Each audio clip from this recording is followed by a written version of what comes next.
സഹിൻ ആന്റണി കൂടി നമുക്കിപ്പം ചേരുന്നുണ്ട്. സഹിന് ഈ ഗോവിന്ദസ്വാമി രക്ഷപ്പെട്ട രീതികളെ കുറിച്ചും കുറച്ചും കൂടി വിവരങ്ങൾ ലഭിച്ചിട്ടുണ്ടെന്ന് തോന്നുന്നു. സഹിനെ എന്തൊക്കെയാണ് സഹിന് ലഭിച്ചിരിക്കുന്ന വിവരങ്ങൾ ഇതുമായി ബന്ധപ്പെട്ട്?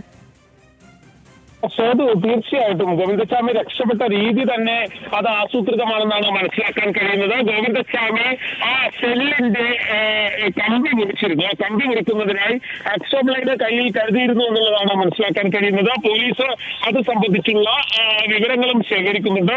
ഈ അക്സോബ്ലൈഡ് കയ്യിൽ കരുതിയ ശേഷം ഈ കമ്പി 2 ദിവസം കൊണ്ട് ഇയാൾ മുറിച്ചു മാറ്റിയെന്നാണ് അറിയുന്നത്. തുടർന്ന് ജയിലിൽ തന്നെ വെള്ളം സൂക്ഷിക്കാൻ വേണ്ടി കരുതിയിരുന്ന ആ ഡ്രമ്മിൽ ചവിട്ടി അവിടുത്തെ ജയിലിനകത്ത് തന്നെയുള്ള ഒരു മതിലിൽ ചവിട്ടി തൊട്ടടുത്തുള്ള ക്വാറന്റൈൻ ബ്ലോക്കിലേക്ക് പോകുകയായിരുന്നു. ക്വാറന്റൈൻ ബ്ലോക്ക് ആയതുകൊണ്ട് അവിടെ ആളുകളില്ലായിരുന്നു. ഈ ക്വാറന്റൈൻ ബ്ലോക്കിൽ തന്നെ ഉണ്ടായിരുന്ന പുതപ്പും കമ്പിളിയും ഉപയോഗിച്ചുകൊണ്ട് സഹിനെ ഈ ടെലിയിൽ എന്തോ ഒരു കുറച്ചും കൂടെ ഒന്ന് ക്ലിയർ ആകേണ്ടതുണ്ടെന്ന് തോന്നുന്നു. സഹിനിലേക്ക് വരാൻ കാരണം സുപ്രധാനമായ വിവരങ്ങളാണ് സഹിൻ ആന്റണി ഇപ്പോൾ പ്രേക്ഷകരിലേക്ക് പങ്കുവെക്കുന്നത്. ഈ ഗോവിന്ദസ്വാമി എങ്ങനെയാണ് ജയിലിൽ നിന്ന് രക്ഷപ്പെട്ടത്, ആ രക്ഷപ്പെട്ട രീതിയുമായി ബന്ധപ്പെട്ടുള്ള ആ രക്ഷപ്പെട്ട രീതിയാണ് സഹിൻ പ്രേക്ഷകരിലേക്ക് എത്തിച്ചത്. എന്തോ ഒരു സാങ്കേതിക പ്രശ്നം അവിടെ ഉണ്ട്. സഹിനെ പെട്ടെന്ന് റെഡിയാക്കിയിട്ട് പ്രേക്ഷകരിലേക്ക് എത്തിക്കാം. ഇപ്പോൾ നിലവിൽ നമുക്കറിയാവുന്ന പോലെ 2011 ഈ അതിക്രൂരമായ സംഭവം നടക്കുന്നത്. 2011 ഫെബ്രുവരി 1 എറണാകുളത്ത് നിന്നും ഷൊർണൂരിലേക്ക് പോവുകയായിരുന്ന ട്രെയിനിൽ വെച്ച്, അതിലും വനിതാ കമ്പാർട്ട്മെന്റിൽ വെച്ച് സൗമ്യ ആക്രമിക്കപ്പെടുന്നത്, ക്രൂരമായി ബലാത്സംഗം ചെയ്യപ്പെടുന്നത്. അതിനുശേഷം സൗമ്യ ആശുപത്രിയിൽ ചികിത്സയിലായിരുന്നു. പക്ഷേ എങ്കിലും ഗുരുതരമായി പരിക്കേറ്റിരുന്നു ഈ ആക്രമണത്തിൽ. പിന്നീട് തൃശൂർ മെഡിക്കൽ കോളേജിൽ ചികിത്സയിലിരിക്കെ സൗമ്യ മരണത്തിന് കീഴടങ്ങുകയുമായിരുന്നു. ഇത്രമേൽ നമ്മുടെ മനസ്സാക്ഷിയെ ഞെട്ടിച്ച, ഇത്രമേൽ കോളിളക്കമുണ്ടായ മറ്റൊരു സംഭവം, ഒരുപാട് ഇവിടെ ബലാത്സംഗ കൊലപാതകങ്ങളും കേസുകളൊക്കെ ഉണ്ടായിട്ടുണ്ടെങ്കിലും സൗമ്യ അനുഭവിച്ചതുപോലെ ആ സംഭവം അത് നമ്മളെയൊക്കെ മനസ്സാക്ഷി അത്രമേൽ ഞെട്ടിച്ചതാണ്. ആ കൊടും ക്രൂരത ചെയ്ത കുറ്റവാളി ഗോവിന്ദസ്വാമി ഇപ്പോൾ ജയിൽ കടന്നിരിക്കുന്നു. കണ്ണൂർ സെൻട്രൽ ജയിലിന്റെ മതിൽ ചാടി കടന്നിരിക്കുന്നു എന്ന സുപ്രധാനമായ വിവരമാണ് ഇപ്പോൾ പ്രേക്ഷകരിലേക്ക് എത്തിച്ചിരിക്കുന്നത്. ഞാൻ ആവർത്തിച്ച് പറയുന്നു, ഇപ്പോൾ ഇയാളുടെ മുഖമൊക്കെ നമ്മൾ കാണുന്നത് ഒരു 4-5 വർഷങ്ങൾക്ക് മുൻപുള്ള ഇയാളുടെ ചിത്രമാണ്. 2016-2017 ഈ കോടതിയുമായി ബന്ധപ്പെട്ടുള്ള വിവരങ്ങളൊക്കെ വന്നപ്പോഴാണ് കണ്ടത്. അതിൽ നിന്നും ഇയാളുടെ രൂപവും ഭാവവും ഒക്കെ ഏറെ മാറിയിരിക്കുന്നു. ഇപ്പോൾ ഈ സ്ക്രീനിൽ കാണുന്നതാണ് ഗോവിന്ദസ്വാമിയുടെ ഏറ്റവും പുതിയ ചിത്രം. ഈ ചിത്രത്തിലുള്ള ഗോവിന്ദസ്വാമിയെ കാണുന്നവർ എത്രയും വേഗം നമ്മുടെ സ്ക്രീനിൽ ആ ബന്ധപ്പെടേണ്ട നമ്പർ കൊടുത്തിട്ടുണ്ട്. ഈ നമ്പറിൽ ബന്ധപ്പെട്ട്, കാരണം ഈ നിമിഷം നിങ്ങൾ നൽകുന്ന ഓരോ വിവരങ്ങളും അത്രമേൽ നിർണായകമാണ്. 9448999506 എന്നുള്ള നമ്പറിലേക്ക് ബന്ധപ്പെടുക. സഹിൻ ആന്റണി കൊണ്ട് നമുക്കിപ്പം സഹിനെ തുടരാം. ഞാൻ നേരത്തെ സൂചിപ്പിച്ചതുപോലെ തന്നെ ഇത് ഈ ജയിൽ ചാട്ടം ആസൂത്രിതമാണ് എന്നുള്ളതാണ് മനസ്സിലാക്കാൻ കഴിയുന്നത്. പോലീസ് ഇങ്ങനെയുള്ള വിവരങ്ങളാണ് കൈമാറുന്നത്. കാരണം ഇയാൾ ജയിലിന്റെ സെല്ലിലെ കമ്പി മുറിച്ചാണ് രക്ഷപ്പെട്ടത്. കമ്പി മുറിക്കുന്നതിനായി കയ്യിൽ ആക്സോബ്ലൈഡ് സൂക്ഷിച്ചിരുന്നു എന്നുള്ളതാണ്. 2 ദിവസം കൊണ്ടാണ് ഈ കമ്പി മുറിച്ചു മാറ്റിയത്. കമ്പി മുറിച്ചു മാറ്റിയതിനു ശേഷം ഇയാൾ സെല്ലിൽ നിന്ന് പുറത്തിറങ്ങുകയായിരുന്നു.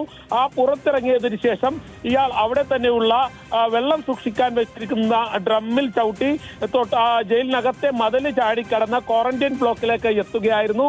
ആ ക്വാറന്റൈൻ ബ്ലോക്കിൽ എത്തിയ ശേഷം അവിടെ ആളുകളില്ലായിരുന്നു. ക്വാറന്റൈൻ ബ്ലോക്ക് ആയതുകൊണ്ട് തന്നെ അവിടെ സൂക്ഷിച്ചിരുന്ന പുതപ്പും കമ്പിളിയും എടുത്തുകൊണ്ട് ജയിലിന്റെ മതിലിനോട് ചേർന്നുള്ള മരത്തിൽ കയറുകയും ആ മരത്തിൽ അത് കെട്ടി താഴേക്ക് രക്ഷപ്പെടുകയും ചെയ്തു എന്നാണ് മനസ്സിലാക്കാൻ കഴിയുന്നത്. ഇയാൾക്ക് പുറത്തു നിന്നുള്ള സഹായം ലഭിച്ചു എന്നുള്ളത് തന്നെയാണ് ഇതുവരെയും ജയിൽ വകുപ്പിന്റെ ഒരു നിഗമനം. ആ രീതിയിൽ തന്നെയാണ് കാര്യങ്ങൾ മുന്നോട്ട് പോകുന്നത്. പുറത്തു നിന്ന് ഇയാളെ ആരോ സഹായിച്ചിട്ടുണ്ട്. വാഹനത്തിൽ ഇയാളെ കടത്തിക്കൊണ്ടുപോയതായിട്ട് തന്നെയാണ് ഇപ്പോഴും ജയിൽ ഉദ്യോഗസ്ഥർ വിശ്വസിക്കുന്നത്.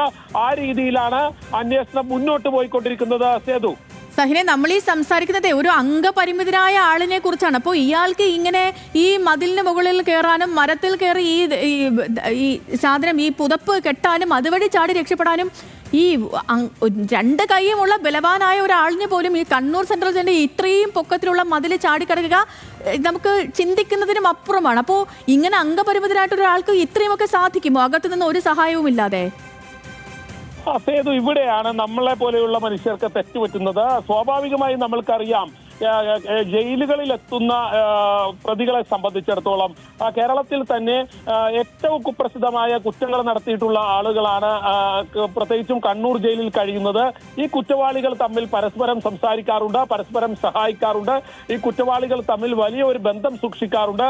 അത് തന്നെ അവരുടെ ഈ പറയുന്ന കുറ്റം ചെയ്യുമ്പോൾ അവരുടെ ഈ പോലീസിനെ കുറ്റം തെളിയിക്കാൻ കഴിയുന്നതിന് മുന്നേ തന്നെ ഇവരെ പിടികൂടുന്നത് പലപ്പോഴും ഇവർ ഉപേക്ഷിക്കുന്ന ചെറിയ തെറ്റുകളിൽ നിന്നാണ് പോലീസ് ഇത് കണ്ടെത്തുന്നത്. മറ്റെല്ലാ കാര്യങ്ങൾ കൊണ്ടും ആസൂത്രണം ചെയ്തായിരിക്കും പല ആളുകളും കുറ്റം ചെയ്യുക. പ്രത്യേകിച്ചും ഗോവിന്ദച്ചാമി എല്ലാം വലിയ സഹിൻ ഒരു മിനിറ്റ് സഹിനിലേക്ക് മടങ്ങി വന്നു. ഇപ്പോൾ ശ്രീ കോൺഗ്രസ് നേതാവ് ശ്രീ രമേശ് ചെന്നിത്തല കൂടി നമുക്കിപ്പം ചേരുന്നുണ്ട്. ശ്രീ രമേശ് ചെന്നിത്തല, അങ്ങ് ഈ വിവരം അറിഞ്ഞിട്ടുണ്ടായിരുന്നോ? ഇപ്പോഴാണ് വിവരം അറിഞ്ഞത്. വളരെ ഞെട്ടിപ്പിക്കുന്ന ഒരു വാർത്തയാണ് കേട്ടത്. കേരളത്തിൽ സാധാരണഗതിയിൽ ഈ ജയിലുകളൊക്കെ അതീവ സുരക്ഷാ സംവിധാനങ്ങളോടുകൂടി പ്രവർത്തിക്കുന്നവയാണ്. കാരണം ജീവപര്യന്ത തടവിന് ശിക്ഷിച്ചവർ, കൊലക്കേസ് പ്രതികളായിട്ടുള്ള ആളുകൾ, അതോടൊപ്പം തന്നെ വധശിക്ഷയ്ക്ക് വിധിച്ചവർ, ഇങ്ങനെയുള്ള ആളുകളൊക്കെ താമസിക്കുന്ന അതീവ സുരക്ഷാ മേഖലയാണ് ഈ ജയിലുകളൊക്കെ, പ്രത്യേകിച്ച് കണ്ണൂർ ജയിൽ.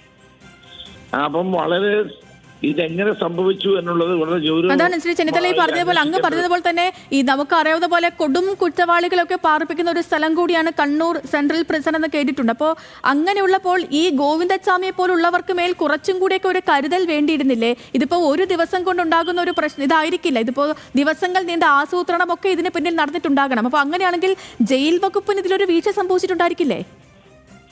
തീർച്ചയായിട്ടും ആഭ്യന്തര വകുപ്പിനും ജയിൽ വകുപ്പിനും വലിയ വീഴ്ച പീരിയോഡിക്കൽ റിവ്യൂ നടത്തുമായിരുന്നു. അതിന്റെ സുരക്ഷിതത്വത്തെ സംബന്ധിച്ച് അതീവ സുരക്ഷാ മേഖലകളായ ഈ ജയിലുകളിലെ എല്ലാ ലൂപ്പ് ഹോൾസും നമ്മൾ ഇല്ലാതാക്കി പൂർണ്ണ സുരക്ഷിതത്വം ഏർപ്പെടുത്തുമായിരുന്നു. ഇത് തീർച്ചയായിട്ടും ജയിൽ വകുപ്പിനും ആഭ്യന്തര വകുപ്പിനും ഒരു കറുത്ത സ്പോട്ട് തന്നെയാണ്. അത് തന്നെയുമല്ല, കണ്ണൂർ ജയിലിനെ പറ്റി ഒത്തിരി പരാതികൾ വന്നുകൊണ്ടിരിക്കുന്ന ഒരു സ്ഥലമാണ്. അവിടെ ജയിൽ സൂപ്രണ്ടന്മാരും പ്രതികളും തമ്മിലുള്ള ബന്ധം, രാഷ്ട്രീയക്കാരും ഇവരും തമ്മിലുള്ള ബന്ധം, ഇതൊക്കെ പുറത്തുനിന്നുള്ള സഹായമില്ലാതെ ഒരിക്കലും ഈ ജയിലിൽ നിന്ന് പുറത്തു കിടക്കാൻ കഴിയില്ല. അപ്പൊ അതീവ ഗൗരവ സ്വഭാവത്തിലുള്ള ഒരു കാര്യമാണിത്. ഏതായാലും ഈ പ്രതിയെ ഉടൻ തന്നെ കണ്ടെത്തണം. കാരണം കൊടും കുറ്റവാളിയാണ്. എത്രയും പെട്ടെന്ന് പ്രതിയെ കണ്ടെത്തണം. അതിനുള്ള നടപടികൾ ഗവൺമെന്റ്, പോലീസ്, ജയിലും അധികൃതരും ചേർന്ന് സ്വീകരിക്കണമെന്നാണ് എനിക്ക് അഭ്യർത്ഥിക്കാനുള്ളത്. ശരി, വളരെയധികം നന്ദി ശ്രീ ചെന്നിത്തല നമുക്കൊപ്പം ചേർന്നതിന്.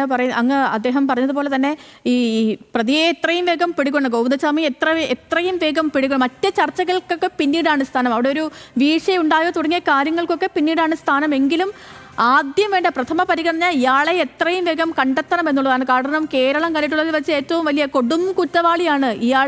ഒരു പെൺകുട്ടിയെ അതിക്രൂരമായി ബലാത്സംഗം ചെയ്ത് കൊലപ്പെടുത്തിയ കൊടും ക്രൂരനാണ്, കൊടും ക്രിമിനലാണ്. അപ്പോൾ ഇയാളെ എത്രയും വേഗം കണ്ടെത്തുക, അത് തന്നെയാണ് പ്രഥമ പരിഗണനയിലുള്ള വിഷയവും. സഹിനോട് സംസാരിച്ചിരിക്കുകയായിരുന്നു. ഇയാൾ ഇങ്ങനെ ഈ ജയിൽ ചാടിയതുമായി ബന്ധപ്പെട്ടുള്ള കാര്യങ്ങൾ. അതിനിടയിലാണ് നമുക്കൊപ്പം ശ്രീ രമേശ് ചെന്നിത്തല കൂടി ജോയിൻ ചെയ്തത്. സഹിനെ, തുടരാം.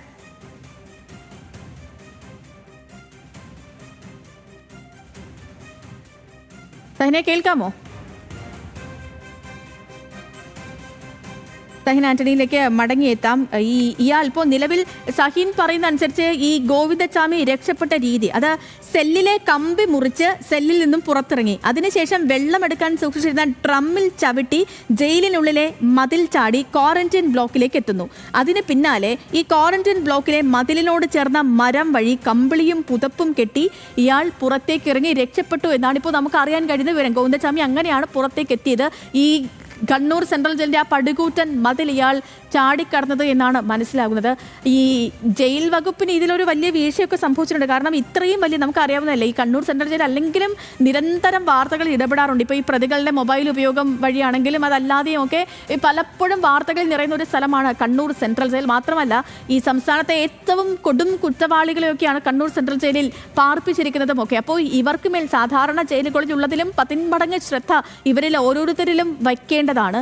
അപ്പോൾ എന്താണ് അവിടെ സംഭവിച്ചിട്ടുണ്ടാകുക എന്ന കാര്യത്തിലാണ് ഇനിയൊരു വ്യക്തത വരേണ്ടത്. ഇത് ആരുടെയും ശ്രദ്ധയിൽപ്പെട്ട് പോയില്ല. ഇപ്പോൾ ഒരാൾ ജയിലിൽ ചാടുക എന്ന് പറയുന്നത് ഒരു പെട്ടെന്ന് ഒരാൾക്ക് ചെയ്യാൻ പറ്റുന്ന ഒരു കാര്യമല്ല. അതിന് ദിവസങ്ങൾ വേണ്ട ആസൂത്രണവും കാര്യങ്ങളും ഒക്കെ വേണം. നമ്മളിപ്പോൾ ഇങ്ങനെയൊക്കെയുള്ള പല പല സിനിമകളൊക്കെ കണ്ടിട്ടുള്ളവരാണ്. നമ്മളിപ്പോൾ ഹോളിവുഡിലാണെങ്കിലും ബോളിവുഡിലാണെങ്കിലും മലയാളത്തിലാണെങ്കിലും ഇവൻ മലയാളത്തിലാണെങ്കിൽ പോലും നമ്മൾ ഇങ്ങനത്തേക്ക് ഒരുപാട് സിനിമകൾ, ജയിൽ ചാടലിലൊക്കെ പ്രമേയമായിട്ടുള്ള ഒരുപാട് സിനിമകളൊക്കെ കണ്ടുള്ളതാണ്. അപ്പോൾ ഒരു ദിവസം കൊണ്ടൊന്നും ഇത് ചെയ്യാൻ പറ്റില്ല.